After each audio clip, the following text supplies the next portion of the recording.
Okay, so just so you guys know, I came in here and I just took a real good close look at this thing. And I'm just gonna show you before I get into fixing it.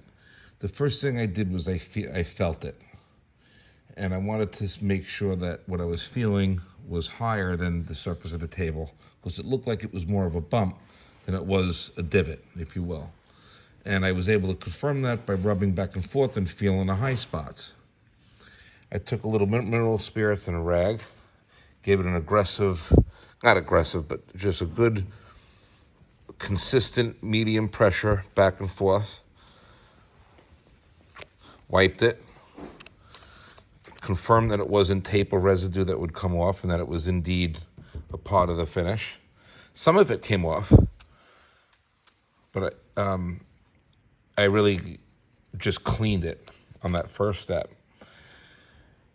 So what I'm trying to do here is with some steel wool. This is 4/0 steel wool. And I'm just gonna come over here and just try to flatten it. I can almost do this blindfolded. I'm not using my eyes, I'm using my fingers.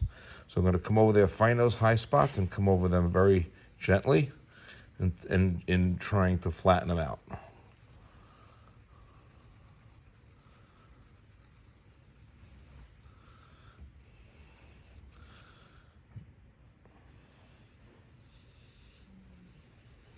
Now, early on in the process, you can get away with a little left to right.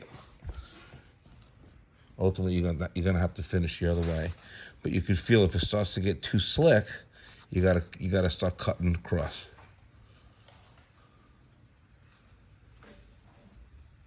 Paying very close attention to the lines in the lacquer. Yeah.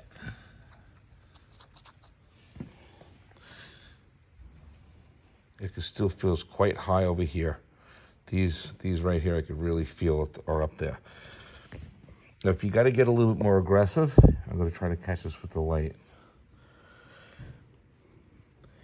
While I'm rubbing on here, I'm going to be looking for the gray, which is my cutting area. I don't know if I'm going to be able to catch that. Being very careful because you can't go too fast, too hard. You got to come into this project very slowly. Make sure you're rubbing the right part of the lacquer.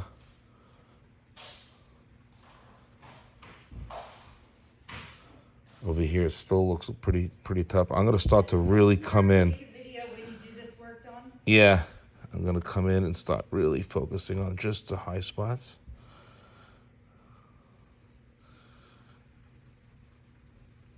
I think they're getting smaller. I'm paying attention to my lines because the lines are telling me where I'm cutting.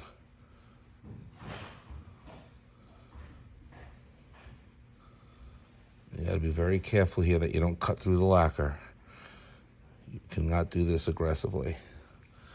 All right, so I'm going to go a little left to right, and that'll probably be, I don't even need to go left to right. I'm just going to now take this spot, make it slightly bigger and slightly more even.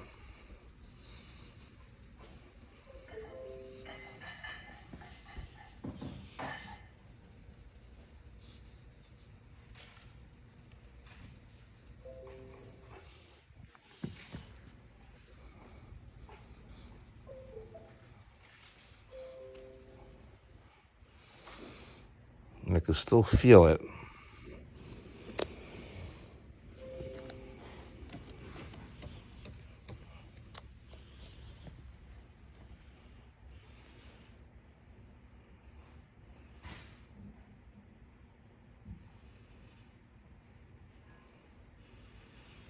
This is gonna, I'm concerned if I continue doing more of this that I'm actually not gonna catch those two little high spots and that I'm doing more rubbing and collateral damage around it. What I would love to do is to have a little flat, hard, square sanding thing that'll allow me to put just pressure on those two little high spots, which I'm gonna try setting up now.